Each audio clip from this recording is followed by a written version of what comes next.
as a woman who can kind of say things other people can't. So my story's kind of interesting. Over a decade ago, I was working in the Hollywood entertainment industry, and I was writing for different publications, mostly about celebrities and stuff like that. And I got very tired of it after a few years. So my sister and I, we decided to go to Africa, and we volunteered. My brother built a school there in Tanzania, and he needed help funding for girls in the village. Okay. So he needed help fundraising for girls in the village because they were being sold, traded for goats, things like that. In tribes in Tanzania, a lot of those issues still exist. So my twin and I, we went to Africa, and we were helping the girls there. We fundraised for a girls' dorm. In Tanzania, it's illegal to sell your daughter, but it usually just happens anyway.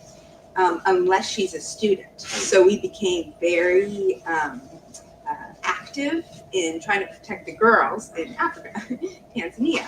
So when I came back, I was like, I am a feminist. I was like, that's it. I'm a humanitarian. I'm a feminist. I'm from LA. And then the first wake-up call I got was a lot of people were saying, why are you helping girls and women over there when girls and women need help here?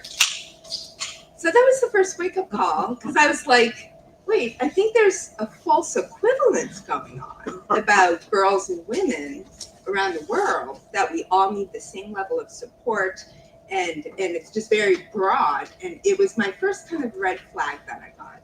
Like, something's up here. So then the 2016 election happened. I decided to go to the Women's March, and I was standing in the crowd, and I saw a father with his little daughter on his shoulders.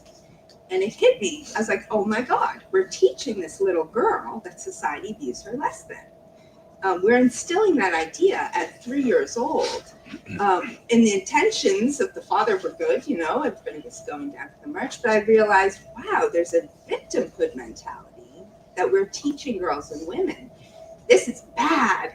I was so naive. I thought nobody realized it. So I started writing children's books for girls to address the victimhood mentality. Because I was like, if we want true gender equality, we need to stop teaching girls that they're victims. So I started traveling to DC, meeting with lawmakers. I thought the Democratic Party was going to, yeah, girl, like, this is great. Nobody would meet with me. None of them. None of them. Only Republicans would meet with me. So I was like, okay, what's going on here? They all wanted a few different takes on gender equality and women's issues, because especially at that time, they were viewed as the anti-women party. So I started being like, oh, okay, letting down my guard a little bit, and I was meeting with all the Republicans, and they were all about it. Yeah, I say no to the victimhood mentality. So I kind of like broke down my own ideologies, and I had an awakening where I was like, okay, I need to really work with both sides here. And then I met with John McCain, the late Senator John McCain's chief of staff. She said, we love what you're doing for girls, but have you ever considered helping boys? They really need our help now. And I looked at her like she had three heads. Mind you, I am the typical average younger-ish woman today who grew up thinking the future is female. You know, we need to, girls, women, this, that. So I was like, whoa, boys, why do we need to help boys? So then, rather than dismissing her, which most women would do today, I went home and did a deep dive on all the research, and it blew my mind. And I realized that there was a huge crisis with boys, men, and fathers. So that was 7 years ago. And ever since, I decided to dedicate my life, my advocacy work, my writing, everything to spreading awareness about the issues affecting boys and men.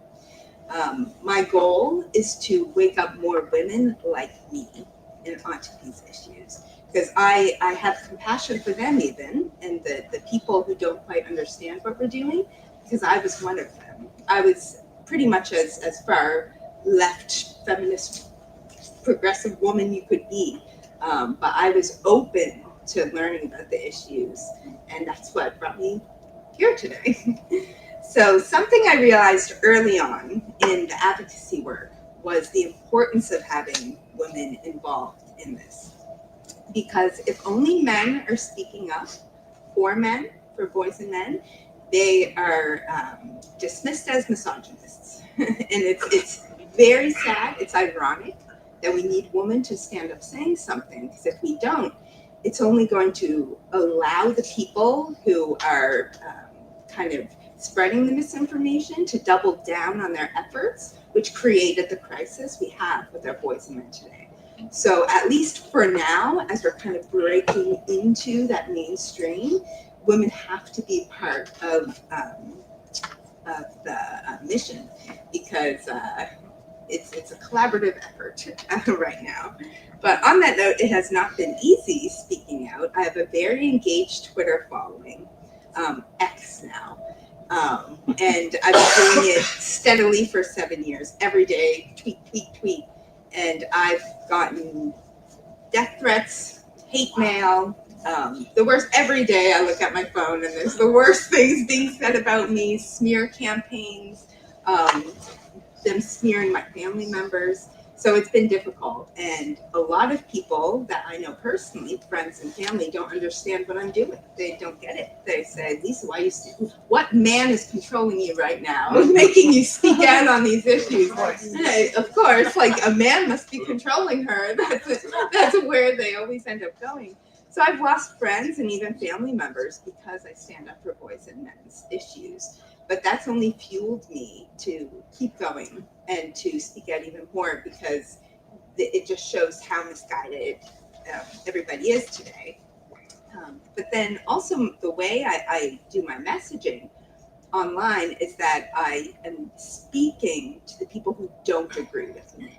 A lot of the time on social media, people are just preaching to the choir, and they're, this, that, and yeah. But I frame what I'm saying in a way to somebody who doesn't agree with me. So I'll ask a question a lot. Why is this? Da, da, da. So some people think I'm a little bit naive. I come across a little naive, like through my messaging, but it's actually just to get people on board who may not be thinking the same way we are. So I also believe that men seeing women speaking out on these issues can make them feel a lot better. Over the years, the amount of, especially young men, but men of all ages, who've reached out to me, sharing their stories, asking me for help. One young man was suicidal, asked me for help. I had to go find him help through, urgently. It's people are looking for people who will listen, people who will nurture them, people who won't judge them and who love them. So the wave of letters I get from men just revealing secrets and stuff like that, I just wonder how better our society would be if more women were open to that, allowing men to be able to come forward and not be afraid to share their problems. Women and men, but especially women, because we kind of have this wall up right now, and then men feel a wall, like they can't say anything. So if we can break down those barriers, I think we could save a lot of lives.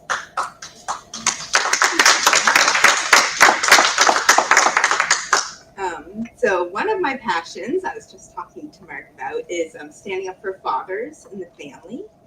I believe the greatest tragedy in society today is the breakdown of the relationship between men and women. Humanity is based off of this relationship. Most of our societal ills stem from this breakdown of a cooperative, loving relationship. And especially over the past 50 years, I feel like it's been accelerated over the last decade or two. There's been a battle between men and women in society, almost like a war that one side has to win. So I believe generally we're all viewing the relationship between men and women as a battlefield when we're on the same team. And because of that, it's created a competition in ways that it's destroying the family. So one of my things I advocate for is fathers. We're going up to the Hill tomorrow, advocating for fathers. I write about fathers. My father passed away, but I feel like he's with me every step of the way, and so I'm also doing this for him. My father was not a privileged man. He grew up into a low-income family with 6 children, dropped out of school when he was in the 9th grade, had 5 kids by the time he was 27, became disabled permanently, had a disease that basically crippled him for his entire life, lived in pain his whole life, and then he passed away a few years ago. So to me, when I see people say that men have all the privilege, it's ridiculous to me. We're all individuals, and my father did not have privilege, and most men I know don't have privilege today. So that's the passion that drives me. But I know a lot of women also, if they stopped for a second out of the mainstream narrative, would also recognize, well, my son doesn't have privilege. Well, my father doesn't have privilege. My husband doesn't have privilege. Where is this idea coming from? It's like a general understanding. And on that note, the Brookings Institution, they have research that shows that both Republicans and Democrat parents are all worried more about their sons than their daughters today. But Republican parents are more worried about boys in society, and Democrat parents are more worried about girls. So it kind of zeroes in that Democrat or left-leaning individuals need to understand that it isn't just their son who's struggling today. It's all sons, it's all boys. And I also think that if they were aware of that, they would find some help from people and support with their own problems. So it's definitely something that we need to spread awareness of, to wake people up, that this is the issue of our time, is our boy crisis.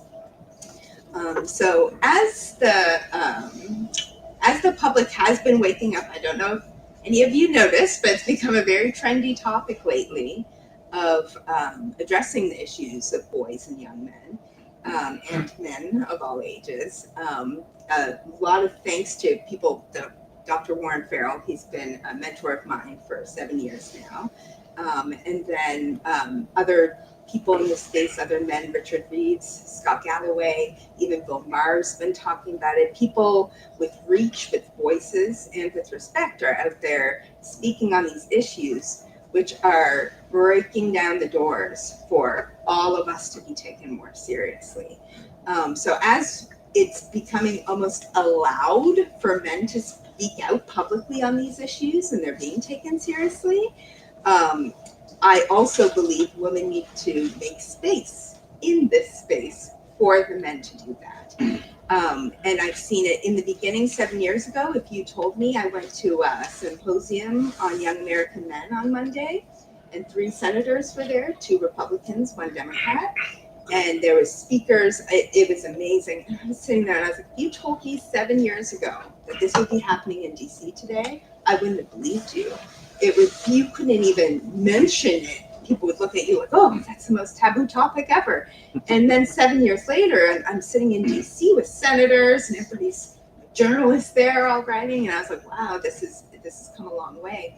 So as it's becoming more permitted to speak out on these issues, me personally, I'm going to be shifting even more into encouraging more women to see the light, because I feel like that's the last kind of wall we have to break down, is women who have experiences. A lot of it stems from their own personal, maybe negative, traumatic experiences, where they just can't see why we would have to support men today.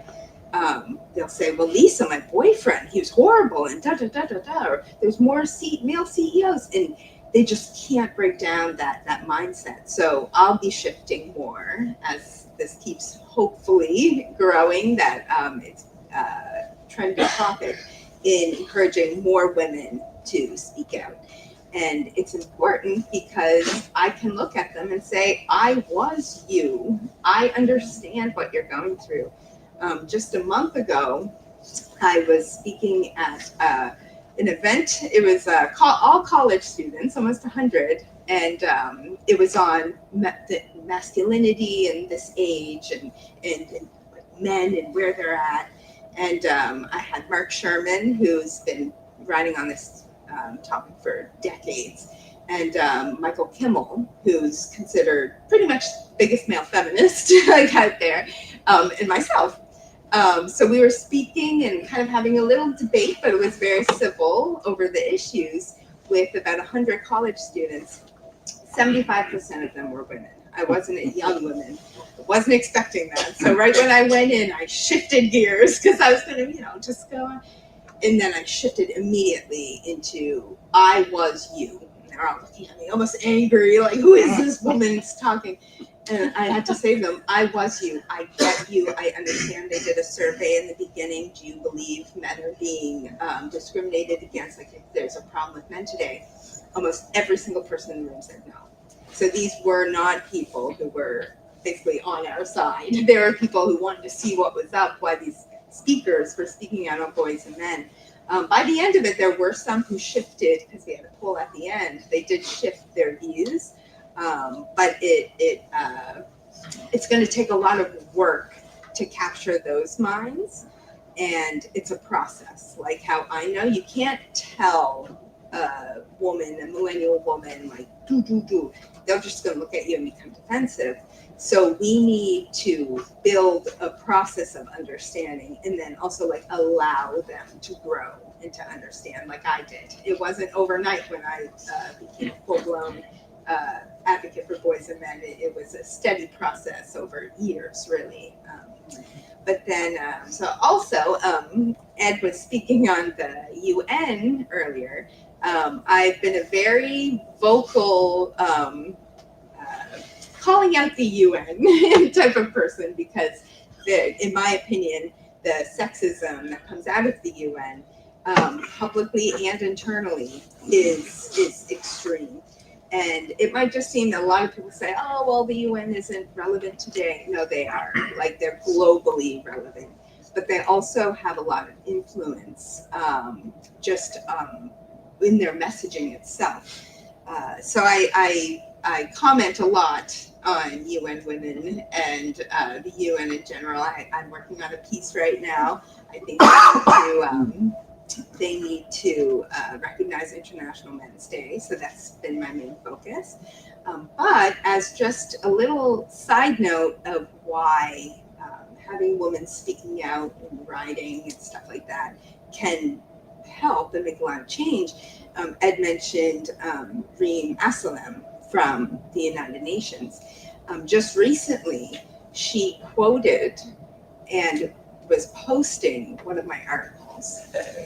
And when I saw it, I thought at first she was attacking it or something, or like calling it out. She was posting it on her social media, pulling quotes from my article and everything, tweeting them out.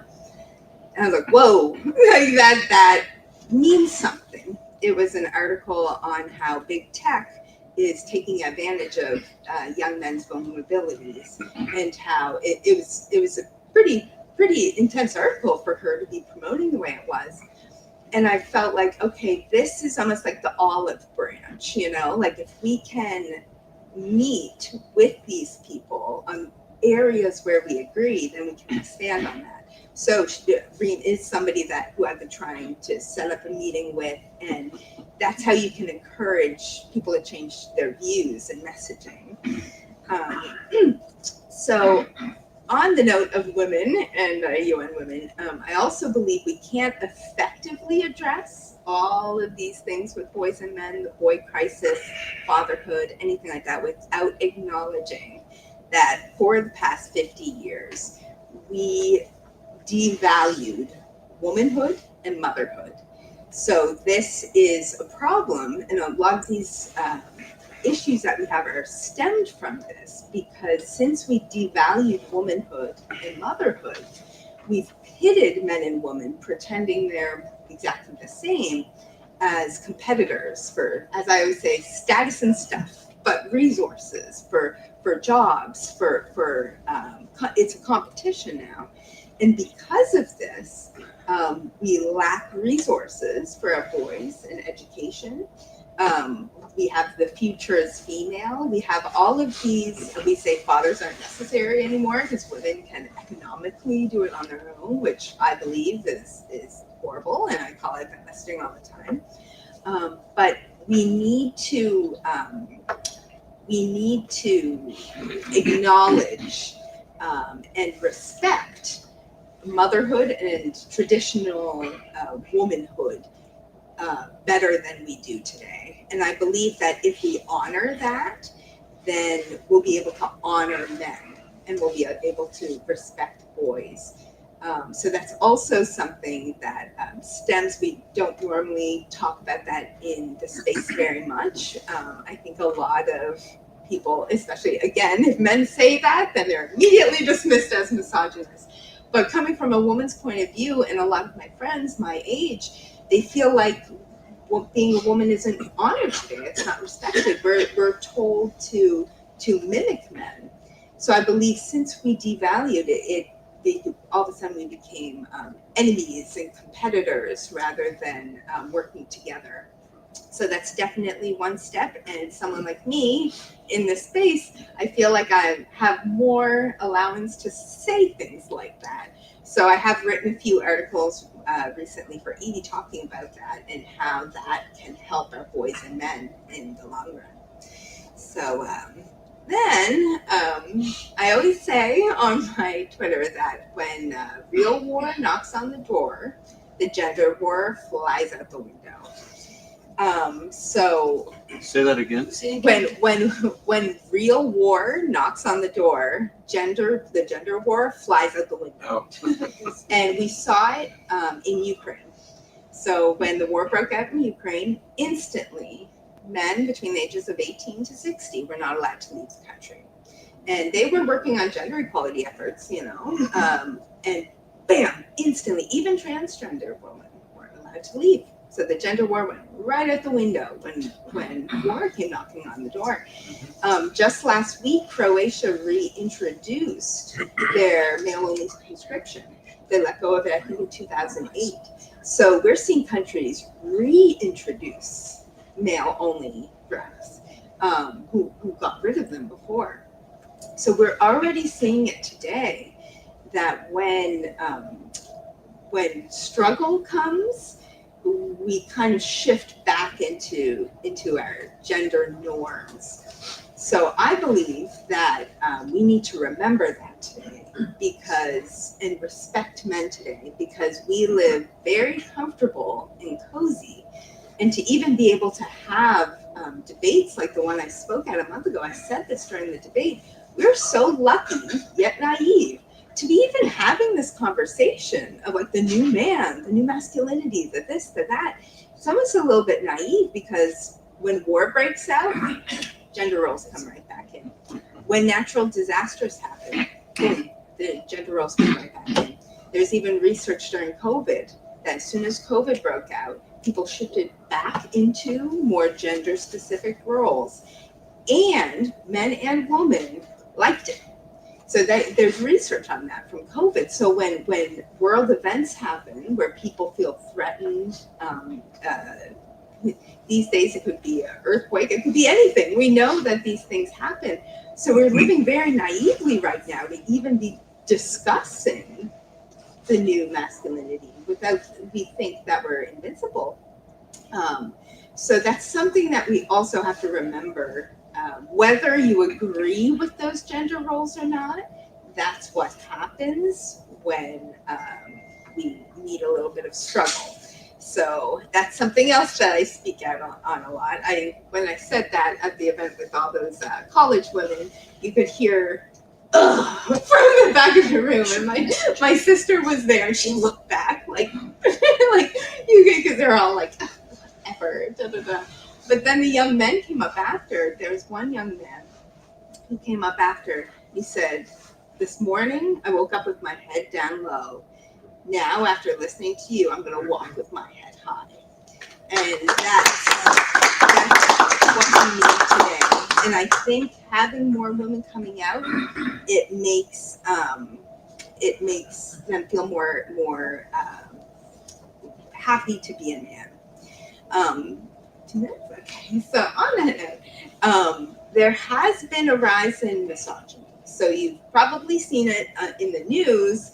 They're viewing it in a different way that I'm viewing it. And they're using it to double down on all the initiatives, the language that they've been using over the past few decades, saying there's a problem with young men, they're all misogynist. I have, being in this space, I've also seen a rise in misogyny. I called it out 6 years ago in a tweet. I warned that if what I tweeted was, the anti-male crap continues, I believe we'll see a rise in misogyny like we've never seen before. And I coined it victimhood misogyny, which is very dangerous, but it's what we should have the most compassion for, because it's our fault why it's happening. So what I've noticed is almost a victimhood sense of misogyny, of the world doesn't care about me and it's women's fault, and just very extreme language. And then we've also seen a rise in some more misogynistic influencers in the space. So that is a problem, but in my view, this is our own doing. So the last thing we should be doing right now is calling them out on it or saying that they're the problem. That's only going to increase it even more. Just a few weeks ago, my phone dinged and I looked at my phone and it was a response to one of my posts from Andrew Tate. And he said, "Make me a sandwich." And I looked at it and I was like, oh no, because a flood of messages and comments started coming in. But then I realized that that was the best thing he could have done, because all of these young men who follow him were coming to my page and they were seeing somebody who agreed with them, who stood up for them, who cared about them, who was fighting for them. I gained 1,000 followers that day of the exact young men that I want to reach. Because then, just a little bit, oh, well, the world's not too bad. Not everybody hates us. Not all women are bad. So that's the kind of messaging that we need to win our boys back from the fringes, is a loving message, is a standing up for them message. So that's what I've been telling leaders that I meet with and everyone. So I think I'm running out of time, but I just wanted to end with, he mentioned the LA Times. So in the beginning when I was writing, I was pitching everywhere and nobody would publish. They said it was too taboo, we can't write that, it's not going to happen. But Evie Magazine stuck by me, and the woman, the founder of Evie Magazine, has 2 daughters. And she is terrified of what the world they're entering into if there aren't strong men in the world. So she's been very supportive of my articles. But just recently, the LA Times published my first piece with them, and now I'm a guest contributor. So I just wanted to just read a little bit of the end, because I believe that reaching out to women, we need to have a much softer tone. We can't be too aggressive. So I just wanted to read just the last 2 paragraphs. And there we go. So the starting point has to think big. We must build an education system that nurtures the potential of all students, a mental health system that provides compassionate and effective care, and a healthcare system that recognizes the unique needs of boys and men. And at the cultural level, we should rethink narratives that blame and shame our boys. It's time to find compassion for boys and men. A shift in public perspective is overdue, and progress can accelerate if women, particularly those with liberal values, champion this cause. Because the future isn't female, the future is everyone. So that's the way.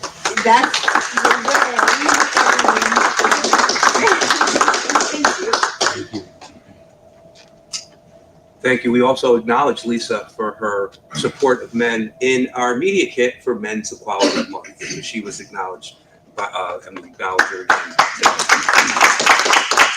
I would now like to introduce Dr. William Burnett, the founder and the chairman of the Parental Alienation Study Group.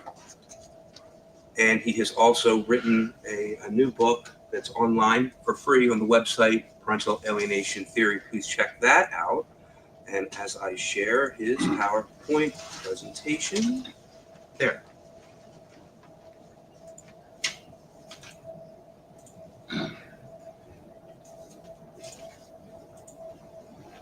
Dr. Burnett.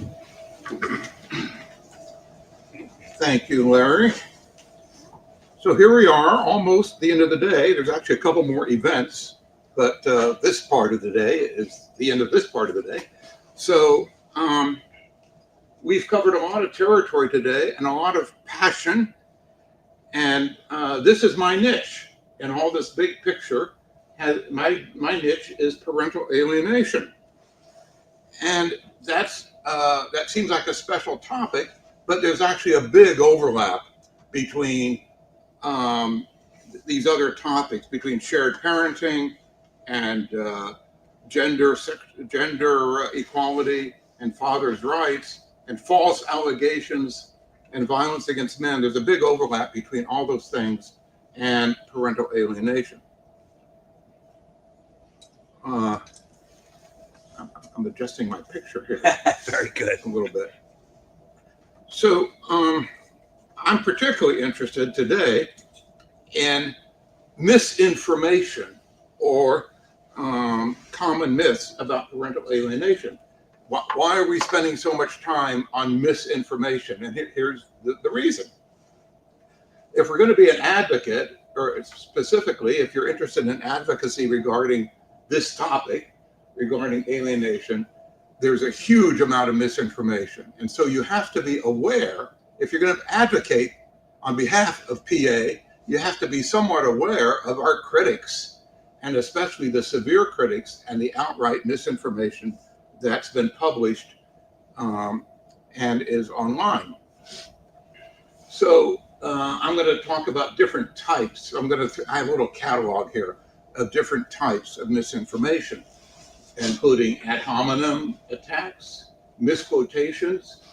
I'm going to explain the straw man arguments that probably you're familiar with, and some other reasons why misinformation occurs.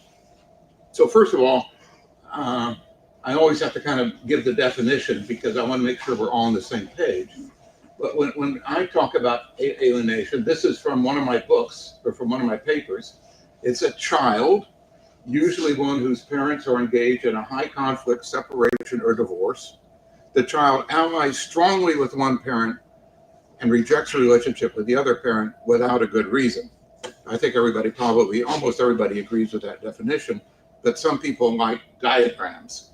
So in a typical situation, the favored parent blames the rejected parent. In other words, the child doesn't want to go see one of the parents, and the parents blame each other. The favored parent says the rejected parent is mean or abusive.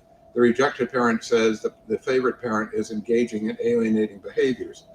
So in terms of our definition, this squiggle, when we say parental alienation, we're talking about the mental state of the child and the child's rejection of parent B. And when we're talking about alienating behaviors, we're talking about the activities of parent A. So here's perhaps the most egregious form of misinformation, are outright false statements about people who have an interest, about the proponents of alienation. And the most obvious person there is Richard Gardner. These are some statements in a book published in Sweden, a book on family law published in Sweden. It says they refer to Gardner as an adherent of pedophilia. In a journal published here in the United States, the Journal of Child Custody, they refer to Gardner as a proponent of pedophilia. All that is a hoax. It's untrue. I mean, I don't know if I have to spell this out, but it's untrue that Richard Gardner was a proponent of pedophilia. He, in fact, whoops. Just click on the image with the mouse. Click on the picture? Yeah, it'll go. Oh. There you go. He actually said that pedophiles should be in prison. And so people are misrepresenting him when they say that he's a proponent of pedophilia in some way. Here's another example of a personal attack which referred to me, not specifically by name, but the guy was talking about me. This was in a psychiatric newspaper that fathers' rights groups who don't like to be interfered with when they are sexually abusing their children are advocating for parental alienation to be in the DSM-5. That was a big deal back about 10 or 12 years ago. We were trying to get alienation in the DSM. Yes, sir. Can I just ask a quick definitional question? If you have a situation where the child is being kept away from another parent, does that fall into another category outside of parental alienation? Yeah, that sounds like an example of an alienating behavior. In other words, parent A is keeping the child from seeing parent B. So that's an alienating behavior that may or may not result in the child becoming alienated. So this misinformation in this psychiatric newspaper was many people wrote in, and the next issue they published 5 or 6 letters to the editor. And in fact, the guy who said that fathers' rights people are doing this so that they can continue to sexually abuse their children, he recanted that and he apologized. So that's an example where our complaining actually led to a reversal of the original statement. So here's another thing that I've been collecting many examples of misquotations of alienation literature in which they misquote us. And for instance, here's an example of a book that was actually published by the American Psychological Association. And this is another example where I complained and they corrected it. That the attorney, the head attorney for the APA got involved and they corrected this statement, which says parental alienation syndrome assumes that a child's alignment with one parent is without good reason. And so see that word assumes, that's not what we said.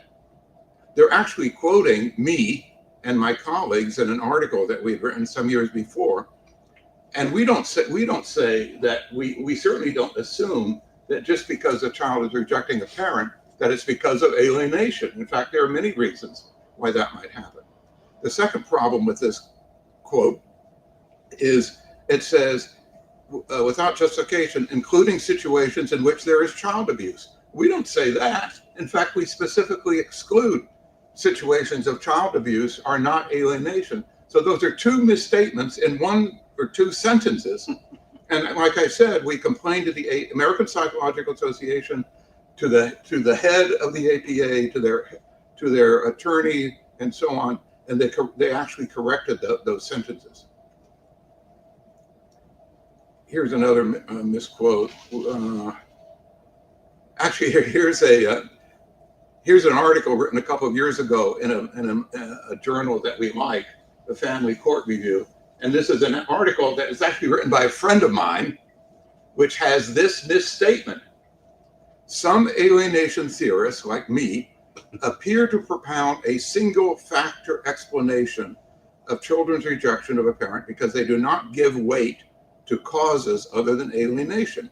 So the author of this is saying that we only think about alienation when a child rejects a parent. We don't think about all the other reasons. But this is something I published. I list all the different reasons in this book chapter for why a child might reject another parent, including loyalty conflicts and being anxious, being stubborn, etc. And alienation is only one thing on that list. So what's a little disturbing is that the guy who wrote this, I know him, and he's sort of a friend of mine.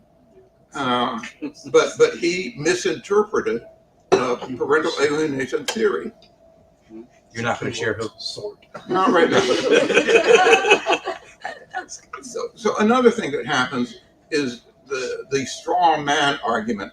The correct terminology these days, I gather, is to say the straw person argument. And And in fact, I've actually used that once or twice. But what happens in this is an author will state something in which they misrepresent our position, and then they criticize it. That they claim that we say something we don't say, and then they criticize what they claim we said. For instance, this is also in a very good journal, Child and Youth Services Review. If a child states she does not want to see her father, that's explained by the mother's manipulation. And it says the hypothesis that the child is being physically or sexually abused is not contemplated and therefore not investigated. So they're misrepresenting what we say, and they say we're pretty stupid to say that. That the hypothesis is not contemplated, that there are some other reason. In fact, nobody says that. No, I've collected hundreds of articles about alienation and the critics of alienation, and the proponents of alienation have never said that in the last 35 years. But the critics of alienation say that we say that. So it's a persistent form of misinformation that we've tried to undo. And this one, we did write a letter to that journal. And as I recall, in that one, they let us write our own article and publish our own article in the same journal. I think this is that same book published by the American Psychological Association,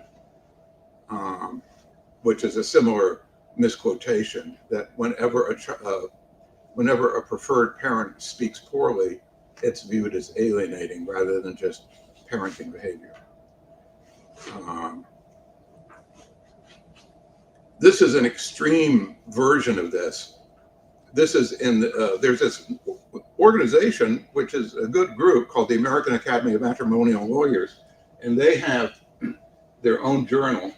And in this particular article by an attorney in Boston, the entire article, it wasn't just a paragraph, the entire article was based on that criticism of parental alienation theory. The entire article said this, that PAS encapsulates a theory that the occurrence of certain typical manifestations has the common cause of a favored parent's conscious or unconscious brainwashing. PAS is the disorder that excludes other factors that might impact the relationship and so on. So that was unusual because the lady author spent 12 pages saying the same thing. In this case, we tried to correct it. I did everything I could. I wrote a letter to the author. I wrote a letter to the 2 editors of the journal. And I wrote a letter to the president of this organization. And they all just sort of blew me off. Because what they say, an interesting thing about the First Amendment, what they say is that people who write articles or book chapters can say whatever their opinion is. If their opinion is such and such, they can, like the thing about Richard Gardner is a pedophile. The book editor, the book publisher in Sweden said, you know, we have freedom of the press in Sweden. People can say an opinion, whatever it is. Now, they're not supposed to misquote something. If a writer misquotes some other document, then that is an error. And that's something that should be corrected. In this particular case, I said that this article was full of errors. It wasn't just freedom of opinion, but this is an example where we went to a lot of trouble and we didn't get anywhere.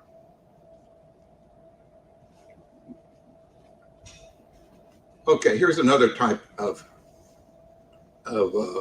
misinformation, which I'm giving them the benefit of the doubt here. I'm saying that this comes from lack of knowledge about parental alienation theory. It doesn't just come from, they're misreading something, or it doesn't come from their purposefully trying to badmouth us, but it's lack of knowledge. So maybe that's the case. And this is an example that has to do with the United States Congress, which is pertinent to our being here in Washington, D.C., and what we're going to be doing tomorrow. So a few years ago, the House of Representatives had a resolution that they were considering. And it was a whole long resolution that was against violence against women. It was kind of similar to the VAWA Act. But this is simply a resolution that said all sorts of things that we shouldn't, we have to protect women and so on, which is all fine. But one sentence said this, a resolution before the United States House. Whereas scientifically unsound theories, such as parental alienation syndrome, enmeshment, and others, are frequently applied to reject parents' and children's reports of abuse.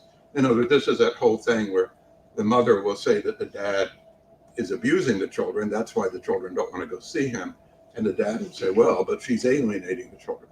And this resolution refers to unsound theories such as alienation. So my colleagues in my organization, Parental Alienation Study Group, and I didn't like this phrase.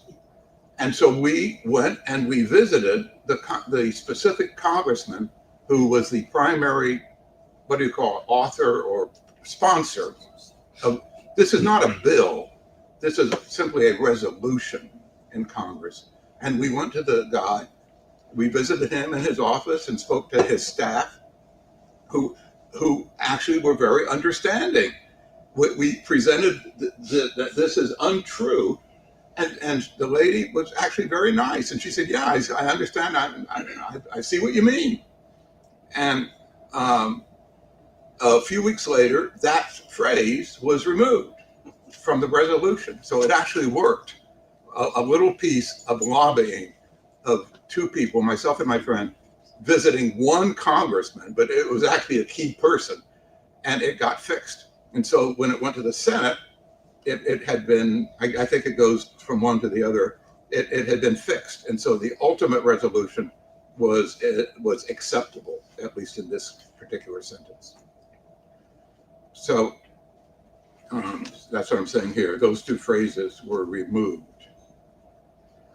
So here's another example that is coming up tomorrow, because one of the things that we're going to be talking to some legislators about tomorrow is the Violence Against Women's Act, or the last part of it is called Caden's Law. And it also, I think this is written by the same people who wrote that resolution 10 years ago. I think it's the same group who's trying to get their foot in the door in different federal legislation.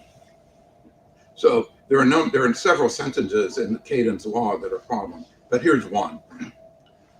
It says, a court may not, solely in order to improve a deficient relationship with the other parent of a child, remove the child from a parent who is competent, protective, etc., and with whom the child is bonded.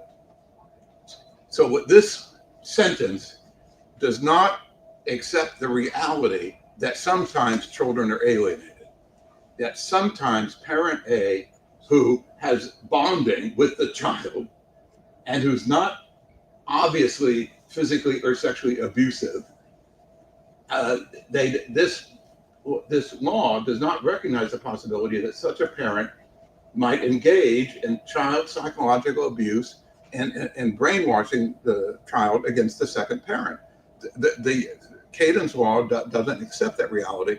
And as a result, it says that a family court judge cannot order a reunification program, because in severe cases, reunification involves separating the child from the abusive parent. I mean, it involves separating the child, at least for a time, from the parent who has been engaging in the brainwashing behavior. That's what we do. That's what we recommend in severe cases. And this federal law, Caden's Law, says you can't do that. At least, you know how it works. Is they have money, they'll give money to states. If a state enacts a law consistent with Caden's Law, then the federal government will give money to that state. And so that's how the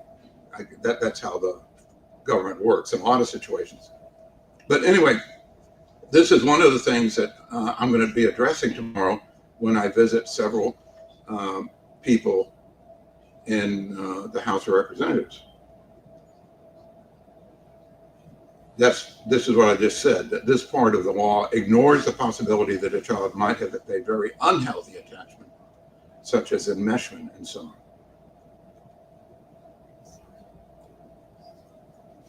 Oh, here's another example. These are examples of what I am generously calling lack of knowledge. So here's, I think this is that same book I mentioned earlier, but published by the American Psychological Association. It says the use of parental alienation syndrome or disorder is considered inadmissible in courts, as it does not meet the established legal standard for the admissibility of expert testimony.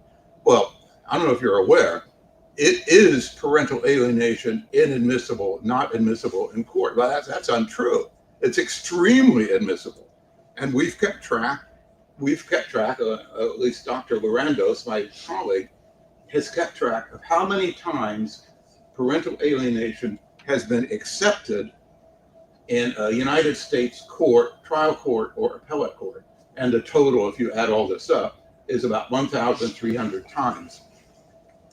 This doesn't mean that the court concluded that alienation had occurred.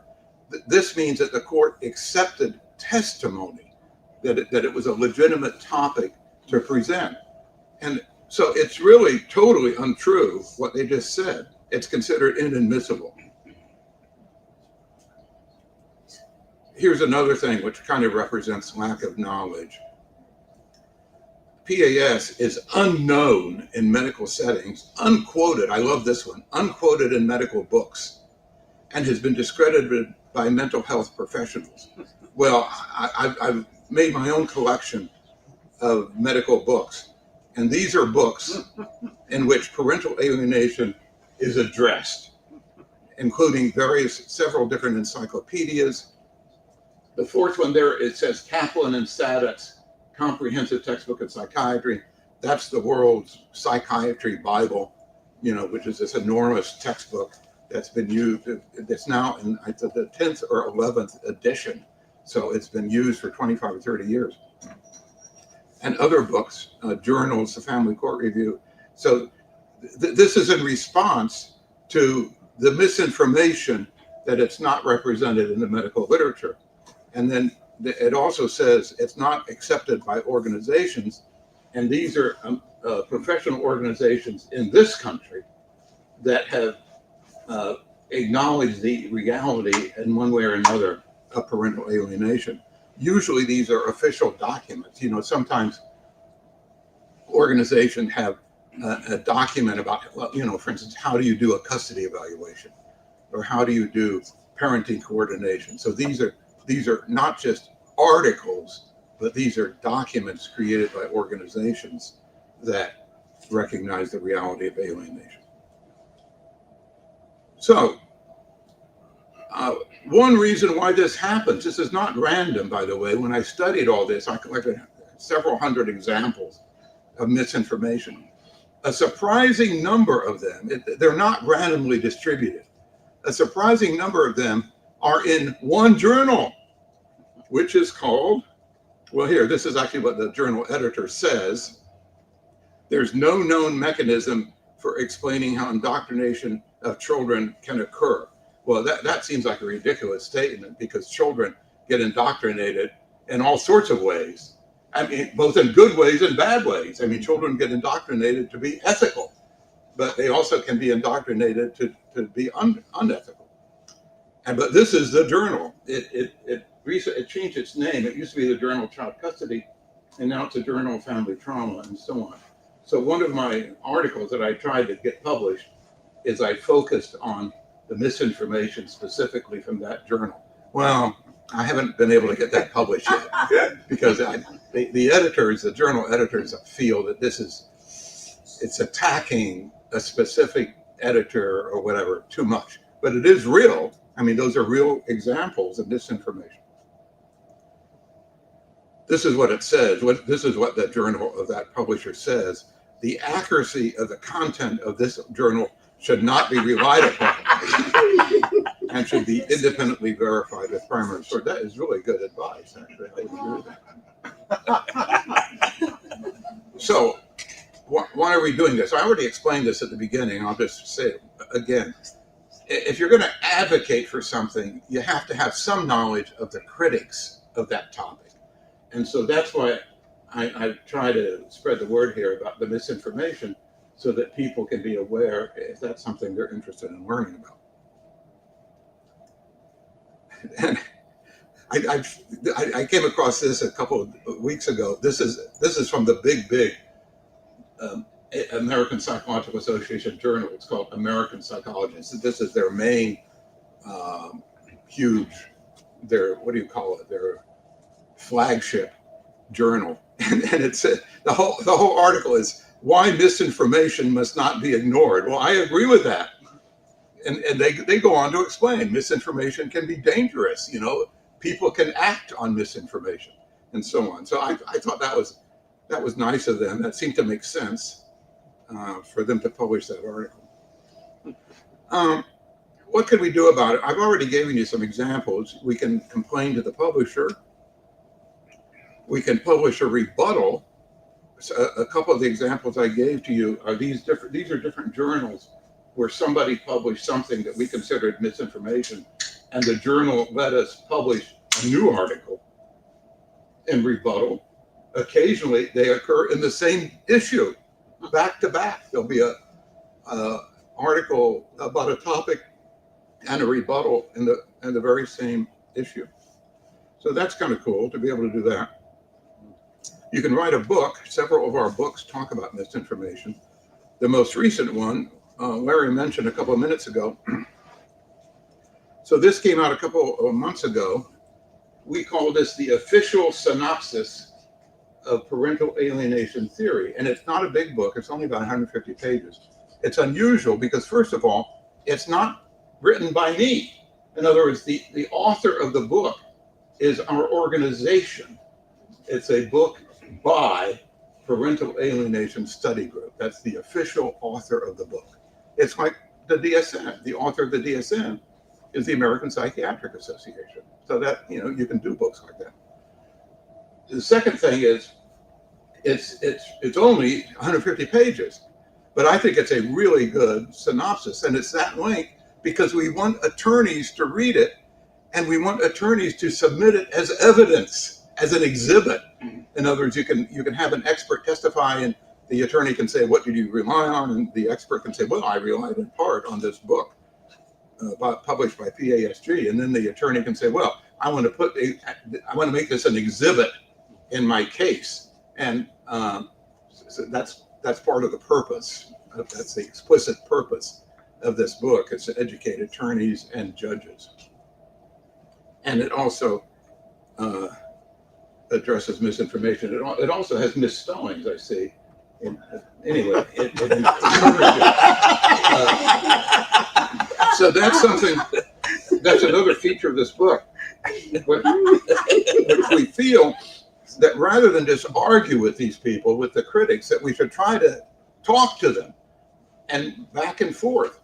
And so we would like for the second or third or fourth edition of this book to gradually become a consensus of the believers in alienation and the critics, at least the soft critics, not the hard, ridiculous critics, but there are soft critics who agree that alienation happens, but they criticize maybe some fine points. But we're engaging in what this thing is called adversarial collaboration, where you try to communicate with the people you don't agree with, and you do something together. So I think I have about 2 minutes if somebody has a question, or else we can forge ahead. Because I'm very well familiar with this, because even if family laws improve, because I'm so blessed to be with Mark Ludwig, because only he knows how to make family court of the law instead of court of equity. Because submitting just bill is not enough. If the courts, judges have their own discretion whether to enforce or not, to me those family laws, statutes mean nothing. But when it comes about the parental alienation forensic evaluation, it's important to translate child subjective narratives of feelings and thoughts into objective verification, which is rules of strict evidence or strict rules of evidence require actuarial measurement Yeah. tools of that diagnostic, but only clinical level of psychologists can do that. But in many cases, judges resist and don't order it. So, because judges, not forgive me, I don't want to upset any judges, but the thing is that if the evidence is not even attempted, what's the point of the whole thing? No, I think you're right that we need to educate judges and attorneys, and we ourselves need to do more research that makes the diagnosis more objective and scientific. So everybody has work to do. But without Mark's strategy, which I believe from all my heart, I want to dedicate I will tell my friends if they can join the same thing. Without federal reform, without federal regulatory reform, Yeah. no matter how great family statutes become, if judges don't have to even enforce it, it's so. Right. So I don't want family court to go against professional clinical psychology, because parental alienation, domestic violence crime done by false accusation cannot be caught Yeah. without Mark's mission. Okay. Thank you very much. Thanks for helping. Bill, several times you've reflected on why do people make these false statements? And I want to offer another reason, possible reason. There is a school of feminist thought called feminist scholarship. Feminist scholarship. When you read what that means, and I'm actually direct quote, feminist scholarship means eliminating objectivity. Uh-huh. And one well-known author of this says the purpose is not to create new data. Sorry, it's not to create. No, it's not to. She says the purpose is to create new data. In other words, you just make this stuff up. She really went on record to say that. So we have to assume it's not always, a honest mistake. There are people that are honestly trying to, distort the meaning of truth. Yeah, I think you're right. I'm sure that's right. Thank you for the comment. Under the guise of scholarship. Wow. Okay. I got one, because I fully support the parental alienation aspect. In personal experience, every time I brought that up in my court proceeding of 12 years, they just pretty much ignored it. But when I changed it to parental interference, they acknowledged it. Yeah. How can we get parental alienation coexistent No. with parental That's a interference? really good point. And your attorney really has to know something about the judge. Some judges are perfectly happy with alienation. Some judges don't like it. And I had a case in Nashville where that's what we use, that term. And the judge said, "Oh, Dr. Burnett, don't tell me anything about parental alienation. I know more about it than you do. I've been a judge for 40 years, and I know it when I see it." So, which is fine. And he, in fact, followed our exact recommendation for what we thought should be done, even though he didn't want me to use that word. So you can attorneys can figure out other language, and interference is a really good word. Thank you very much.